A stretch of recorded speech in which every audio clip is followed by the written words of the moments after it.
Baik, selamat malam teman-teman katekisasi juga Pak Gordo, Pak David, dan semua kakak pendamping ya. Apa kabar teman-teman? Sehat? Boleh? Sehat. Sehat dong, Kak. Ada yang hujan nggak di sana? Seperti saya yang dari sore ini hujan gitu. Hujan ya. Tadi hujan petir. Hujan petir ya, oke benar, gede ya. Itu sebabnya kemudian saya berharap berarti memungkinkan banget kalau kita ngantuk gitu kan ya. Jadi kalau teman-teman ngantuk boleh nanti mungkin minum, cuci muka dulu gitu ya atau sebagainya gitu ya rekan-rekan. Oke. Oh, ini saya kenapa ke ini ya? Baik. Sorry, pas diginiin ternyata D-nya di bawah, tapi sebenarnya D-nya nggak di bawah. I'm lost, teman-teman. Ini adalah tema yang akan kita bahas. Jadi kalau malam hari ini sampai hari Minggu kita akan punya satu flow gitu ya, punya satu rangkaian mulai dari menyadari bahwa benar gak sih aku dicintai gitu ya, atau yang kemudian kalau aku dicintai so what's next gitu, selalu aku mau ngapain dan seterusnya. Nah maka teman-teman sebelum kita bicara jauh dan kemudian merefleksikan apakah saya sungguh dicintai, saya mau ajak teman-teman dulu ke sini, silakan langsung aja buka scannernya, lalu teman-teman bisa langsung scan QR barcode yang ada di depan, atau juga masuk ke mentimeter.com ya. Silakan. Lalu kemudian masukkanlah kode di sini. Kakak pendamping boleh ikut, para pendeta boleh ikut, tapi terkhusus yang terutama adalah teman-teman katekisasi yang juga harus ikut dalam apa yang namanya survei singkat ini, gitu ya. Oke? Ada yang sudah berhasil kah? Saya lihat dulu di sini. Oke. Saya stop share di sini, lalu saya akan share Mentimeternya, gitu ya, teman-teman ya. Untuk ngelihat siapa aja sih yang udah bergabung.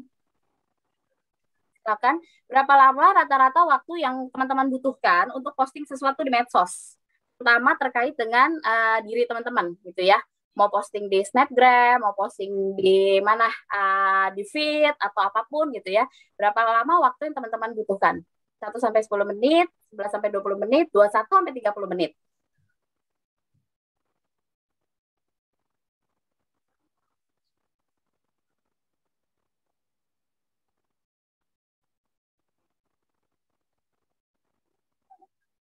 Oke, mungkin sedang loading juga ya. Next. Oh, ini udah mulai menjawab. Apa yang paling membuat kamu berpikir lama untuk posting sesuatu?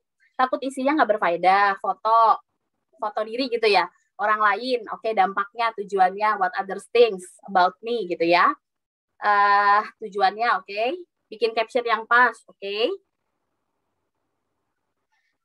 Next, fotonya bagus atau enggak, insecurity, nah itu bahasan kita malam ini ya. Sekalipun semuanya nih kata-kata yang menunjukkan bahwa kita jangan-jangan udah ada di tahap insecure nih gitu ya. Lalu apalagi nih, aib saya. Oh, maksudnya takut aib gitu ya. Oke, oh like, betul. Oke. Lalu apalagi relevan nggak sih kalau ngepost? Oke, orang lain. Cepet nih. Apa ya? Lalu kemudian apalagi nih? Nggak jelas postingnya. Terkadang isinya cringe gitu. Oke. Lalu apalagi? Caption nggak penting, takut nggak penting gitu ya. Foto, oke. Foto yang jauh foto ada beberapa orang ya. Fotonya bagus apa enggak? Fotonya akan nanti mail postnya gimana dan seterusnya. Lalu like, ada yang bahas beberapa. Lalu kemudian apa yang kata orang? Nanti takut orang nih ngomong sesuatu gitu kan ya. Takut nanti orang dampaknya apa nih gitu kan ya. Oke, thank you. Overthinking, oke, sehingga kita lama dan kemudian akhirnya tadi bisa jadi ada yang 30 menit baru akhirnya ngepost. Padahal Instagram kita gitu kan ya, Twitter kita dan seterusnya, tapi kemudian begitu banyak pertimbangan. Oke, mantan bakal lihat. Oke, siapa tahu mantannya jadi insecure sendiri karena ngeliat kamu udah sukses, udah makin glowing gitu kan. Oke, semoga ada yang kayak gitu ya. Pendapat orang lain. Oke. Jadi pendapat orang lain, what others think, apa yang orang bilang dan seterusnya kayaknya cukup banyak nih. Suaranya jelek.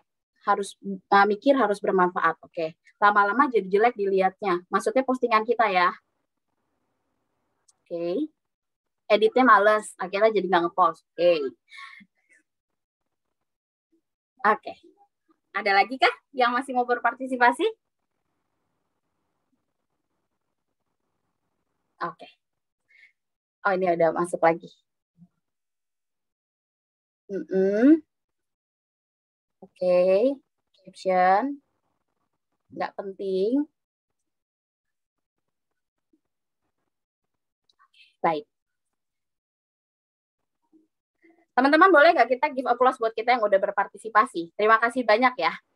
Kenapa itu penting? Meskipun ini apa sih namanya sebuah survei kecil gitu ya, nggak menandakan bahwa saya kemudian ada di dalam sebuah kondisi insecure yang fatal atau sebagainya. Tapi setidaknya teman-teman, apa yang terjadi begini teman-teman. Yang terjadi menurut seorang psikiater Nova Yuri, dia mengatakan bahwa 68% dari 980 responden yang dia survei itu berisiko terkena depresi dan menyedihkannya wow gitu ya. 13,8% bahkan punya ide untuk bunuh diri. Ya, dan kemudian data ini menjadi sebuah hal yang betul-betul harus diperhatikan. Kalau dosen saya bilang, kenapa isu self love sekarang naik sekali ketimbang misalkan generasinya Kak Uti gitu ya, ketimbang generasinya Pak Gordon. Kenapa? Nanti kita akan lihat teman-teman. Tapi yang menarik teman-teman, apa yang terjadi? 68% punya kecenderungan depresi dan 13,8% punya kecenderungan sampai bunuh diri karena apa? Konten di medsos. Wow. Ya, sebuah konten dengan pertimbangan yang tadi tuh, yang banyak sekali teman-teman generasi Z yang menyatakan nanti orang akan mikir apa kalau gue nggak post ini di feed gitu ya. Nanti orang akan bilang apa kalau gue pakai filter ini dan seterusnya. Lalu itu sebabnya filter di 1-2 tahun belakangan ini di Instagram menjadi begitu laku sekali, menjadi begitu laris sekali. Betul ya teman-teman ya. Dengan pakai filter kita lebih percaya diri. Itu survei yang mengatakan. Karena apa? Alis mata, bulu mata saya jadi bagus gitu ya. Lalu muka saya merah-merah kayak orang Korea. Lalu dan seterusnya begitu. Tapi ini kan sebuah realitas yang nggak bisa kita tutup mata, teman-teman. Aku nggak tahu sih, apakah teman-teman kemudian masuk di dalam 68% atau 13,8%. Please kalau teman-teman sekarang ada di 68 atau di 13,8, open your heart, open your mind, kita belajar sama-sama, supaya kita belajar sama-sama untuk merefleksikan bahwa malam ini sesinya mau dorong teman-teman, mau kasih tahu bahwa you are so loved. You are so important gitu. Kamu berarti ya teman-teman ya. Oke. Lalu apa yang dikatakan Nova? Ketika terlalu sering bermain media sosial, biasanya tingkat percaya diri kita akan menurun. Kenapa teman-teman? Karena kita membandingkan diri kita dengan orang lain. Karena kita ngelihat, misalkan gini ya, saya itu suka insecure teman-teman kalau ngelihat seorang ibu yang bisa nyetir. Karena saya nggak bisa nyetir. Ya, lalu kemudian saya bisa ngelihat orang gitu ya nyetir, selalu dia anterin anaknya ke sekolah pagi-pagi, lalu dia balik lagi ke rumah beres rumah dan seterusnya. Terus saya dalam hati, ya ampun keren banget nih ibu-ibu gitu ya, bisa nyetir, bisa nganterin anaknya, pokoknya paket lengkap gitu.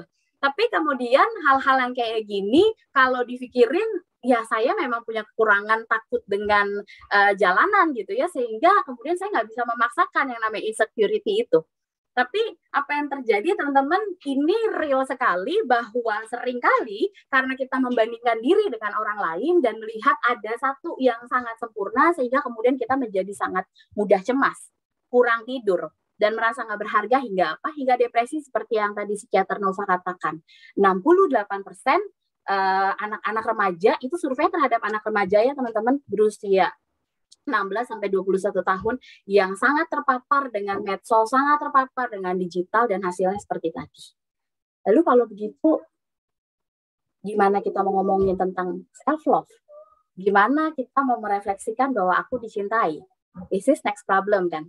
Ini kan masalah berikutnya, gitu ya. Aku punya kecemasan, aku punya begitu banyak hal yang membuat aku insecure, aku melihat begitu temanku digandrungi, kalau dia ngepost dalam waktu 3 menit, like-nya langsung banyak, sedangkan gue ngepost itu dapat 50 like baru berapa jam misalkan gitu ya. Terus aku ngelihat si A di Instagramnya itu komennya aktif ya teman-temannya, gila, gils, hot, cakep banget dan seterusnya. Lalu kemudian kalau aku ngepost sesuatu nggak ada yang komen. Dan ternyata teman-teman semenjak ada medsos demikian, akhirnya citra diri atau self kita menjadi mudah rendah sekali. Karena apa? Karena tadi kita membandingkan diri kita dengan like-nya Kak Olga berapa, dengan like-nya Natasha berapa. Kenapa like-nya si Revina lebih banyak dan like gue enggak? Padahal Revina cuma ngepost foto pakai alat bulu tangkis, itu pun ngeblur gitu ya. Tapi kenapa Natasha udah ngepost cantik banget gitu. Misalkan ya Natasha ya, udah ngepost bagus, gue udah pakai filter nih. Gue udah pakai yang bohemian sekarang gitu ya. Tapi kok yang lain cuma dikit gitu ya. Sedangkan yang cuma ngeblur doang, ada apa? Dan kemudian kita mudah sekali menjadi rendah, teman-teman. Teman-teman, jadi sebenarnya insecure itu apa gitu ya. Maka kalau dari kacamata psikologi, insecure bicara tentang sebuah kondisi saya nggak merasa aman. Seperti yang tadi teman-teman udah share. Saya nggak merasa nyaman ketika ngelihat teman-teman ada seorang teman atau 2 orang teman yang bisa sangat cair berteman, ada seorang yang lebih kurus dan kemudian ada orang yang bilang, kok lo sekarang gendutan gitu ya, atau berbagai macam hal lain gitu yang membuat seringkali akhirnya kita insecure sama diri kita. Kenapa? Dunia akhirnya dipandang menjadi sesuatu yang berbahaya. Ya. Yang kedua, insecure itu apa sih? Insecure juga adalah sebuah kondisi karena kita pernah punya pengalaman ditolak. Pengalamannya bukan cuma sekali 2 kali, teman-teman. Biasanya orang yang insecure, dia karena punya pengalaman bahkan dari kecil, merasa tertolak. Akhirnya apa yang terjadi? Dia punya ekspektasi terhadap kehidupan sekitarnya menjadi buruk dan akhirnya dia sulit bahagia. Ya, karena pengalaman ditolak, dia pun akhirnya punya sebuah kecurigaan sama orang lain, punya kecurigaan sama yang namanya suasana yang lain, suasana baru. Seperti itu, teman-teman. Dan yang ketiga, apa itu insecure? Insecure sebenarnya adalah sebuah upaya atau sebuah kondisi kita ngejar si secure ini sendiri gitu ya. Tadi Rangga kan bilang, dunia sosial kita kan membangun kita untuk kita mencapai sebuah achievement, ya kan? Lalu kemudian kita akan dibilang bahwa, Rangga kamu pinter karena kamu dapat piala. Rangga kamu pinter karena kamu dapat achievement A, B, C, dan seterusnya. Sehingga tanpa sadar kemudian beragam ekspektasi ini membuat kita nggak mau kelihatan jelek, teman-teman. Membuat kita sampai akhirnya kadang-kadang ya kita kehilangan diri kita sendiri. Dan ini insecure. Nah, teman-teman boleh merefleksikan sejauh ini saya yang mana nih insecure-nya gitu ya. Apa penyebabnya? Ini teman-teman, karena nanti kita akan bicara tentang self love, maka aku mau ngajak teman-teman untuk melihat dulu sebenarnya aku sebab insecure-nya apa.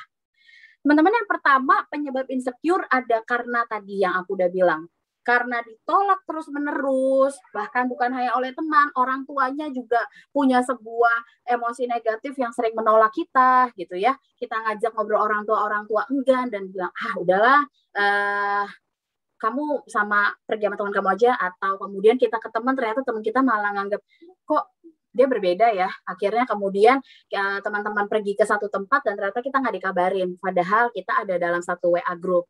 Padahal kita ada dalam satu line gitu ya. Tapi ternyata di dalam WA group ada WA group lagi ya. Sehingga ada sebuah negatif self image, teman-teman.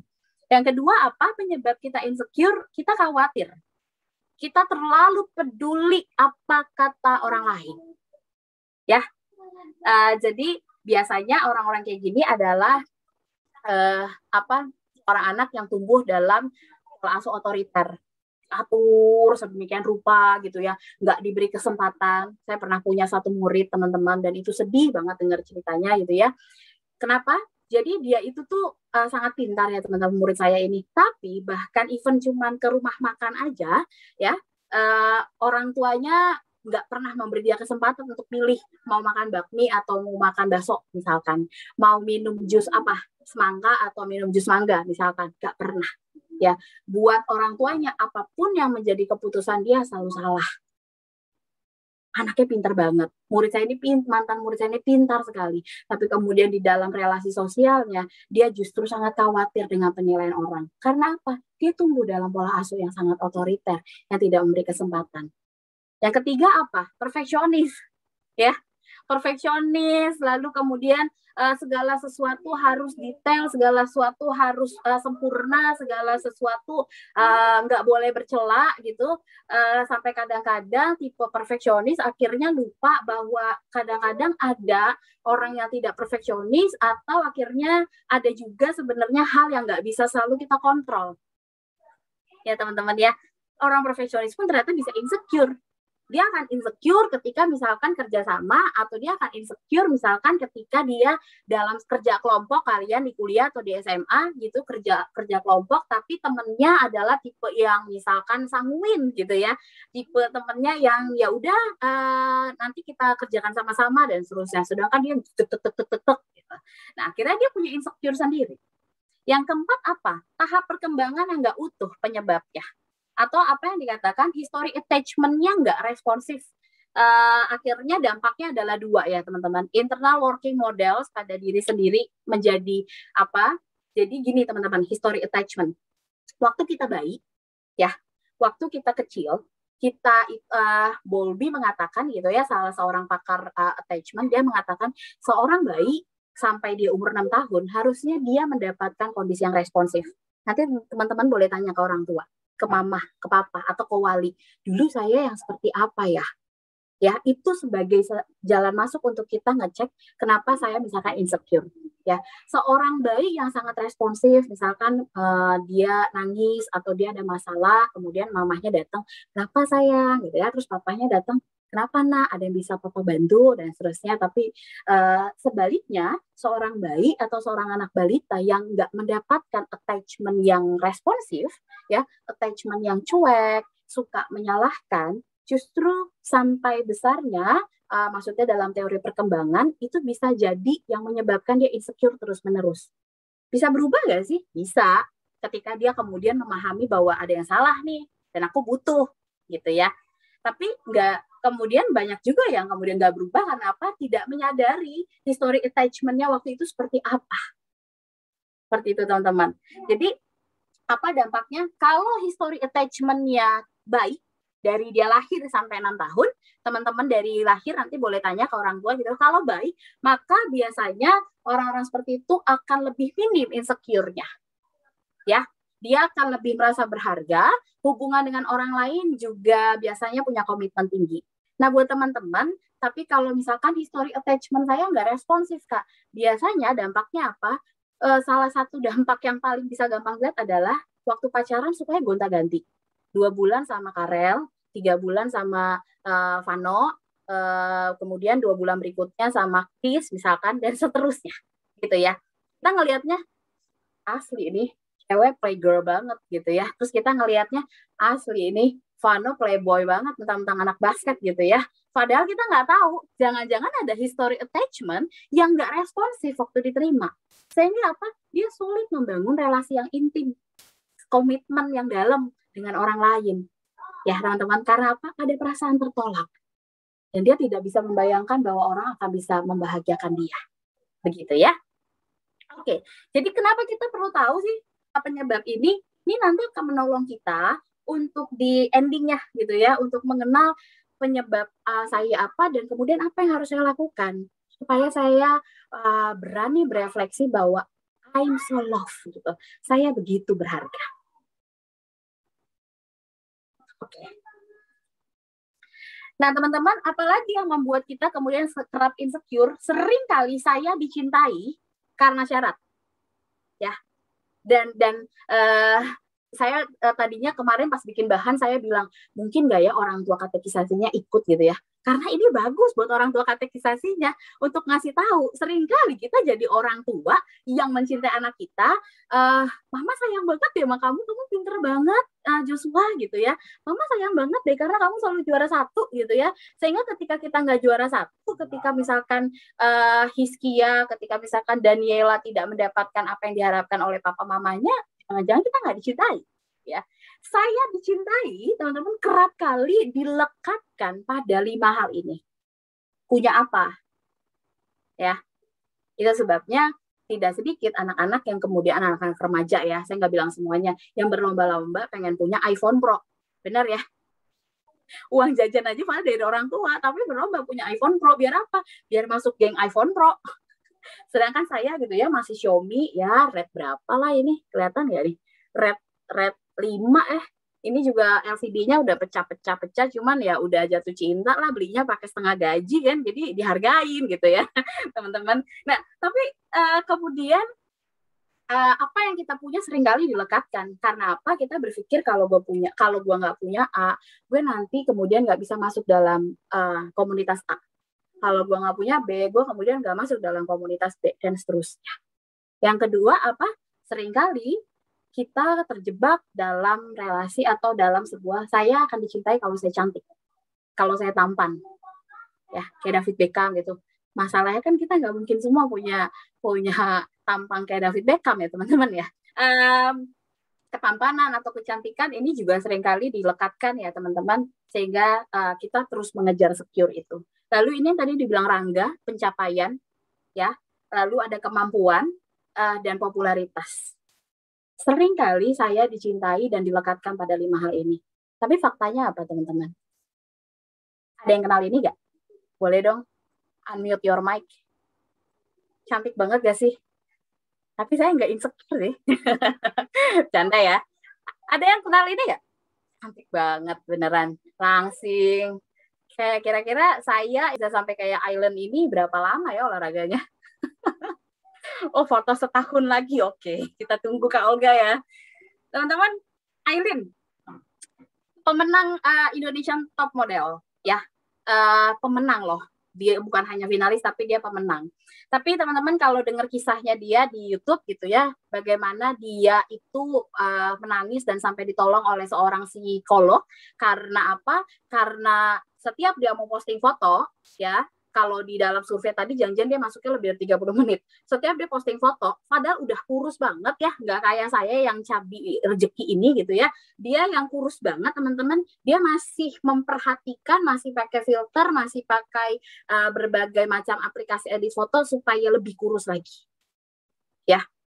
Dan dia kemudian sebelum dia menjadi seorang model gitu, menjadi seorang model, dia setiap mau posting di Instagramnya, dia akhirnya cemas, insecure, takut ada orang yang ngomong bla bla bla dan seterusnya, sampai akhirnya dia ditolong sebelum dia menjadi pemenang Indonesia Next Top Model. Apa yang mau dikatakan? Faktanya, orang dengan kecantikan yang kita lihat kayak gini, badannya kurus, badannya orang-orang bilang body goals gitu ya, nggak lepas dari yang namanya insecurity. Kenapa?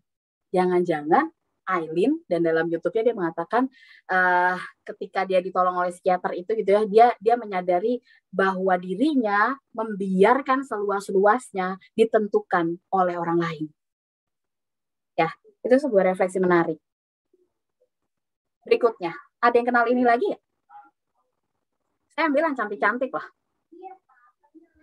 Mau ngasih fakta, mau ngasih sesuatu fenomena bahwa bukan bahwa insecure kita sebenarnya harus diapain gitu ya teman-teman. Sebenarnya insecure kita harus dibiarkan, direfleksikan, didamaikan atau gimana. Faktanya yang kedua, Femila Sinukaban. Seorang perempuan yang cantik sekali, tapi kemudian dia hampir bunuh diri karena apa? Karena kolom Instagramnya teman-teman dipenuhi dengan berbagai hate speech, dengan berbagai biasanya komentar netizen maha benar di negara 62 kita ini gitu ya. Dia itu adalah salah satu finalis Indonesian Idol 2020, tapi dia nggak menang. Lalu kemudian teman-teman dia hampir bunuh diri dan kemudian dia sangat merasa insecure sekali karena orang-orang bilangnya gini, Femi cuma cantik doang gitu ya, tapi suaranya kalau denger dia mendingan matiin TV aja, mendingan ngeliat mukanya dia aja dan seterusnya gitu ya.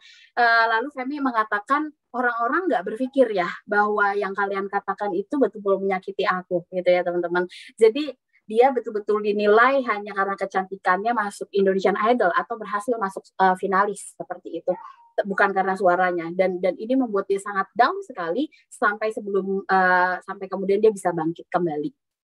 Ya, insecurity real.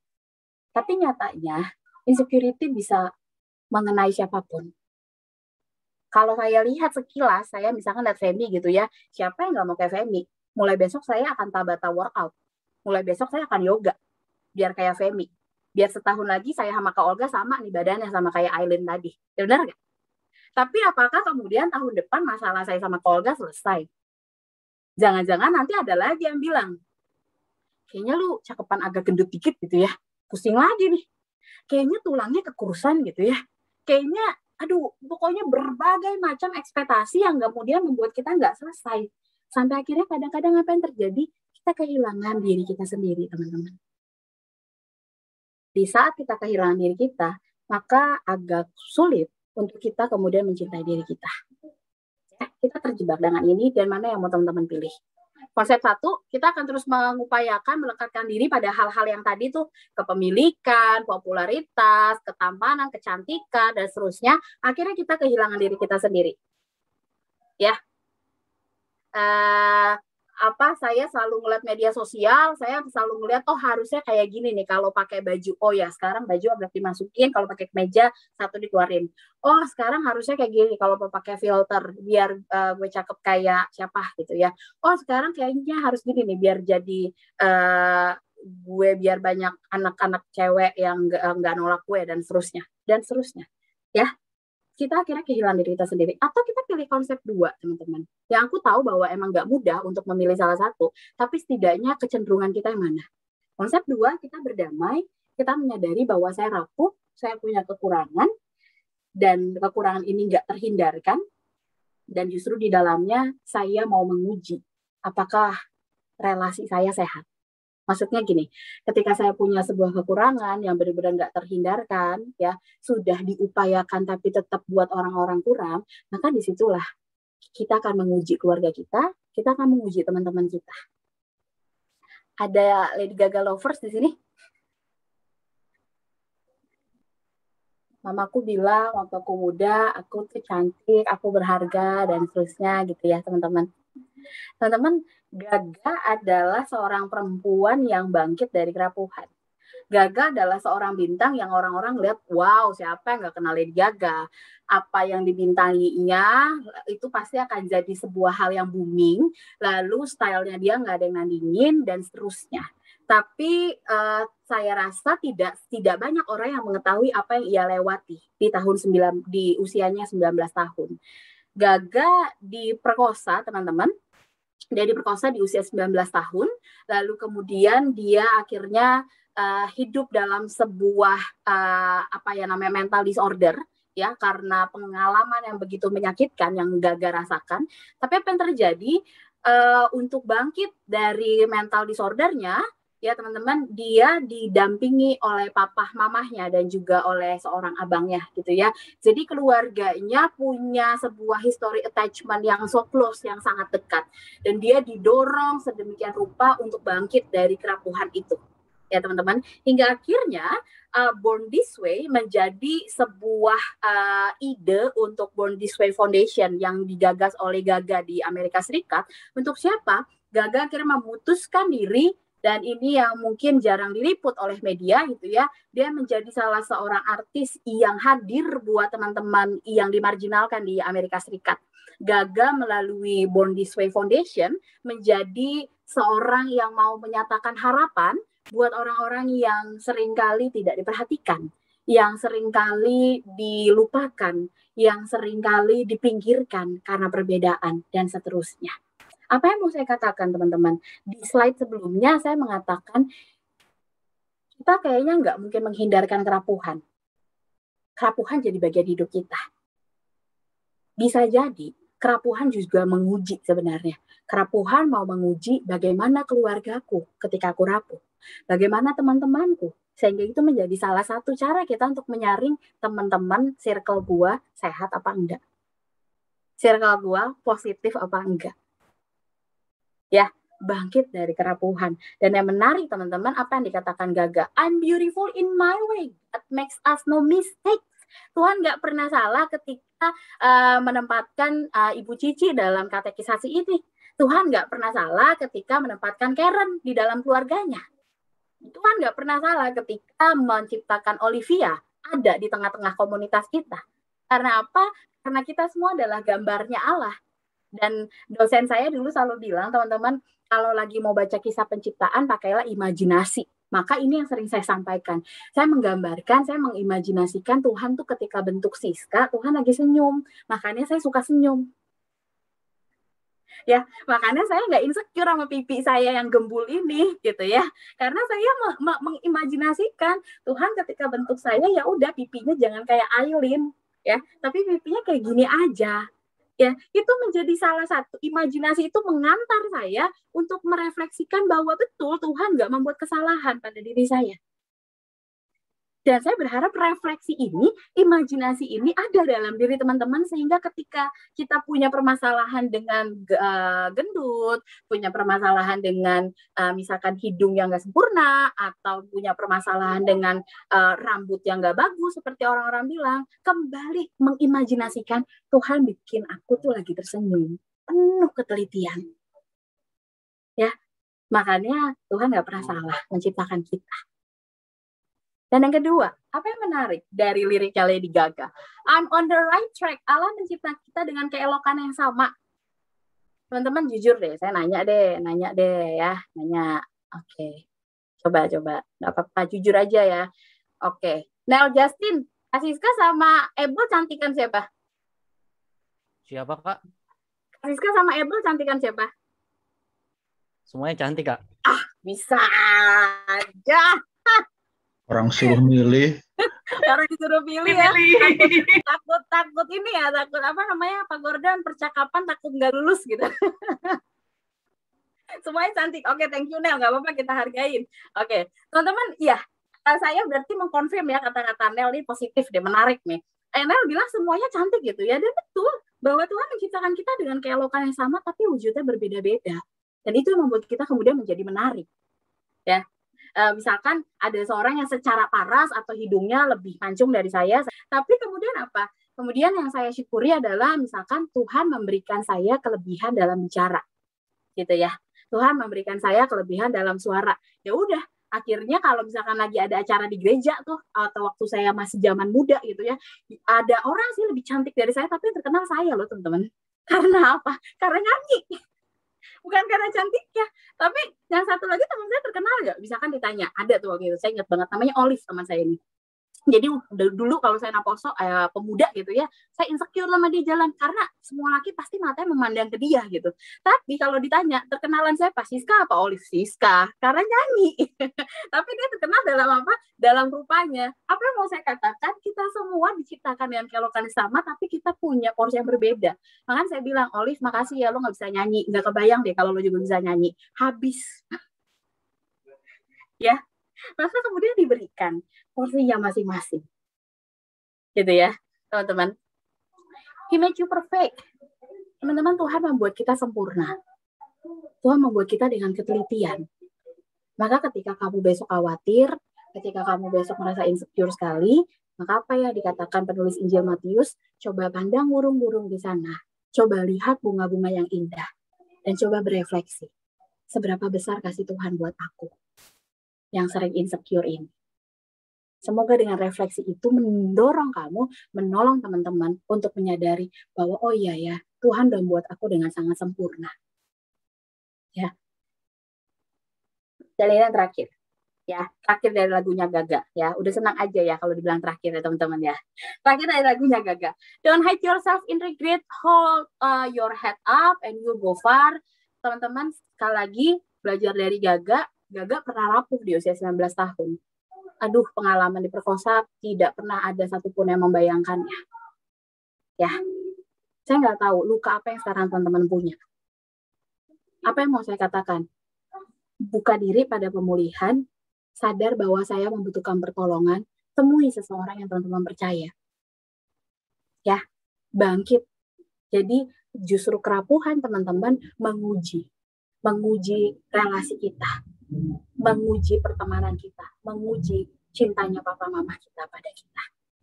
Supaya apa? Supaya mimpi kita dihidupi. Ya, selama kita nggak menyadari bahwa saya terluka, selama kita nggak meminta pertolongan, tidak sadar, tidak membuka diri pada pemulihan, maka kita akan sulit untuk menghidupi mimpi kita. Jadi teman-teman, Mazmur 139:13 mengatakan sebab engkaulah yang membentuk buah pinggang. Tahu buah pinggang ya, teman-teman ya? Buah pinggang menandung aku dalam kandungan ibuku. Ini menjadi satu statement, satu konfirmasi untuk menyatakan Tuhan nggak salah ketika menciptakan Joel Chris. Tuhan nggak salah, bahkan dia sangat berhati-hati dan sangat teliti ketika menciptakan Immanuel, ketika menghadirkan Gerald dalam keluarganya. Gitu ya teman-teman. Yang menciptakan teman-teman, sebabnya kita berbeda-beda. Tapi apa? Kita punya keelokan yang sama. Yang satu bisa bernyanyi, yang satu kemudian merasa dicintai ketika dia diapresiasi, yang satu kemudian merasa kalau ada didukung dan seterusnya. Ya. Nah, oke, teman-teman. Jadi refleksi kita adalah I am love gitu ya. Saya dicintai karena apa? Aku dicintai bukan karena aku punya, tapi aku dicintai karena aku buatan tangan Allah. Ya, aku dicintai karena Allah membentuk aku dengan cinta. Aku dicintai karena bersama dengan luka dan kekuranganku. Ya, jadi teman-teman, apakah ini kemudian mengajarkan untuk menjadi orang yang sempurna? Kalau gitu nggak usah deh Kak, bukan. Tapi maksudnya adalah ketika kamu punya kegagalan, ketika kamu punya kerapuhan, sadari bahwa itu adalah bagian kita dan maka carilah pertolongan atau datanglah pada Tuhan dan pulihkanlah luka-luka itu. Ya, bukan berarti orang yang dicintai atau orang yang rapuh nggak pantas. Orang yang rapuh atau orang yang gagal nggak pantas dicintai. Tapi aku dicintai bersamaan dengan lukaku. Dan aku dicintai karena aku sungguh berharga. Ya, jadi belajarlah untuk melepaskan kelekatan kita dari yang tadi, kepemilikan, popularitas, jumlah like, jumlah berapa yang komen, beberapa yang balas story, IG story kita, dan seterusnya. Belajarlah melepaskan diri dari itu. Tapi confirm ke diri bahwa aku dicintai karena ini. Karena memang Allah menciptakan aku dengan penuh cinta. Bahkan aku dicintai bersama dengan lukaku. Nah, sekarang kita akan kenal bahasa kasih kita. Dan ini yang nanti akan masuk dalam refleksi aktivitas kita. Jadi perhatikan teman-teman. Nih, teman-teman, aku akan ajak teman-teman untuk melihat 5 bahasa kasih. Kenapa? Ini penting. Bahasa kasih menolong kita untuk menyadari, merefleksikan bahwa aku dicintai dan aku pengen dicintai dengan cara A, B, dan seterusnya. Saya nggak bisa mencintai semua orang dengan cara yang sama. Ya, bisa jadi kebutuhan dasarnya nggak terpenuhi. Maka teman-teman lihat, perhatikan baik-baik. Teman-teman boleh screenshot supaya nanti ada jadi bahan untuk refleksi ya. Setelah ini kita akan refleksi di rediscovery.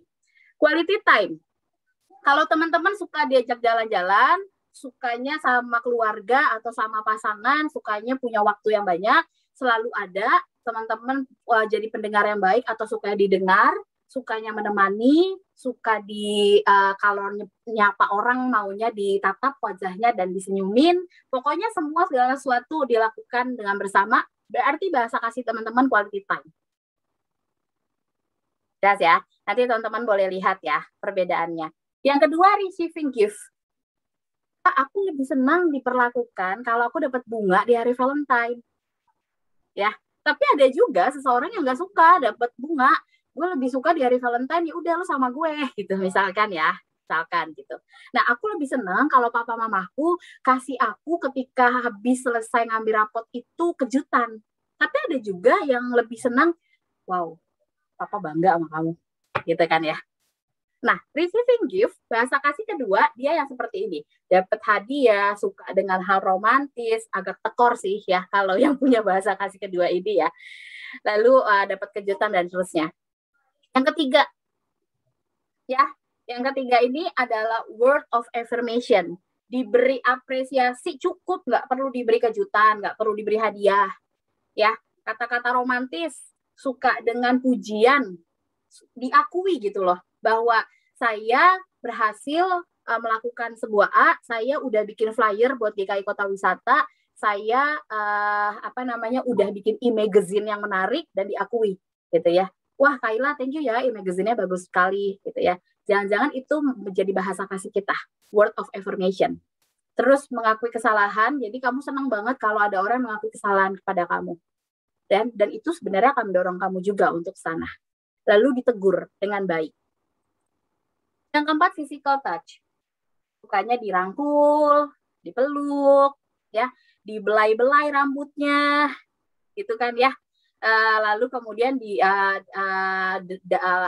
orang tua kita mencium kita, gitu ya. Kita dipegang tangannya, pokoknya physical touch. Bahasa kasih kita paling senang kalau kita merasa dihargai, kita merasa dicintai kalau saya dirangkul gini kita. Kalau saya kemudian dipeluk lagi sedih, udah cukup peluk gue aja, gitu ya. Nggak usah bikin coklat, nggak usah kasih gue bunga, nggak usah, peluk gue aja. Itu berarti physical touch, teman-teman. Ya. Yang terakhir, act of service. Ya. Senangnya dikasih bantuan. Senangnya dikasih dukungan. Ya. Senangnya benar-benar ada langsung wujudnya apa? Gue lagi butuh sesuatu nih. Maka orang-orang yang act of service, dia nggak senang dengan kata-kata semangat ya, Nathan gitu ya. Semangat ya, Abigail. Dia nggak senang. Orang-orang act of service akan langsung bilang, misalkan, gue tuh lagi hujan banget lagi dan kebetulan nggak bawa mobil, aduh ya parah banget nih. Maka dia akan langsung mengakhiri chat ketika ada misalkan Joshua bilang, ya udah semangat ya Rangga. Enggak. Tapi apa yang dilakukan orang-orang act of service ini yang kelima, dia akan lebih senang ketika misalkan Joshua langsung bilang, ya udah Rangga gue jemput lo ya. Dia senang tuh ya. Atau langsung memberi bantuan, memberi dukungan yang nyata. Nah, mana bahasa kasih teman-teman? Teman-teman penting sekali untuk mengenali bahasa kasih. Ya, kenapa? Sekali lagi, dengan bahasa kasih, dengan mengetahui bahasa kasih saya A, maka saya bisa mengkomunikasikan itu kepada lawan bicara saya atau kepada keluarga saya, kepada teman saya. Supaya apa? Supaya setidaknya orang-orang belajar menghargai, melakukan apa yang memang menurut saya bisa dicintai dengan kata-kata, dengan apresiasi, dengan ngobrol bersama, quality time, bikin teh lagi hujan sama-sama gitu ya, sambil makan cookies.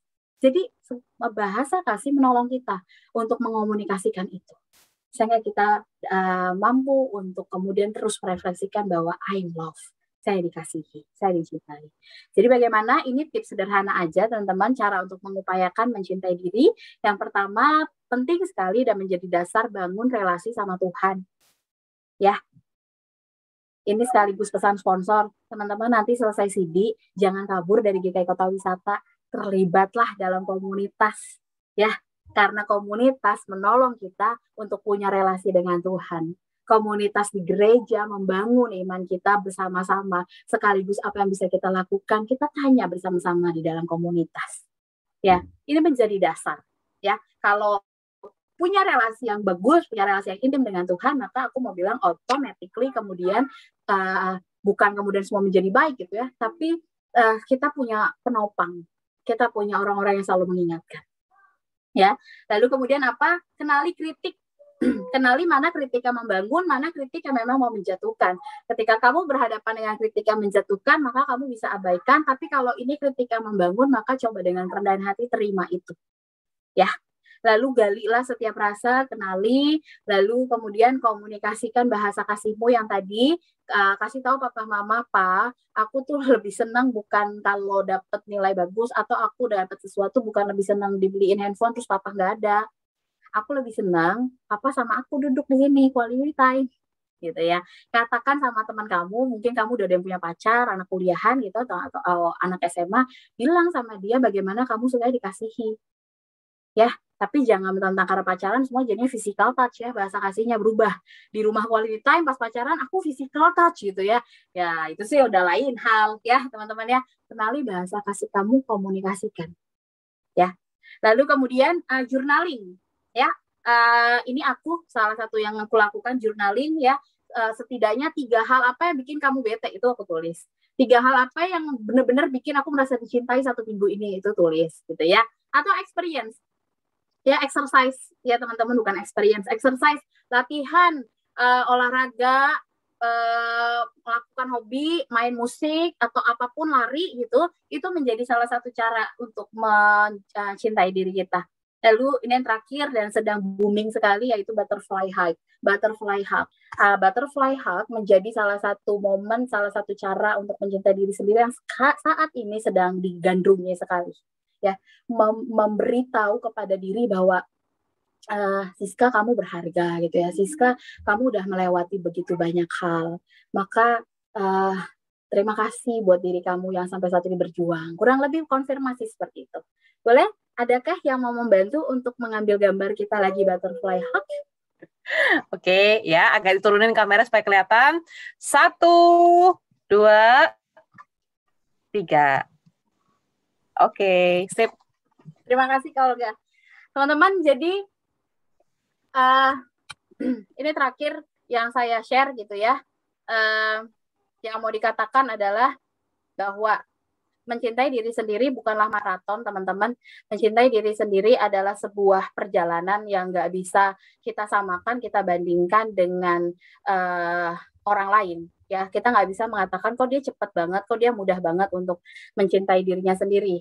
Sedangkan saya tidak, nggak bisa dengan demikian. So, please confirm to yourself, ketika kamu sedang merasa sangat tidak berharga, maka kembali coba imajinasikan lagi bahwa Tuhan membuat aku dengan penuh ketelitian, penuh senyuman, penuh kehati-hatian, penuh kesempurnaan.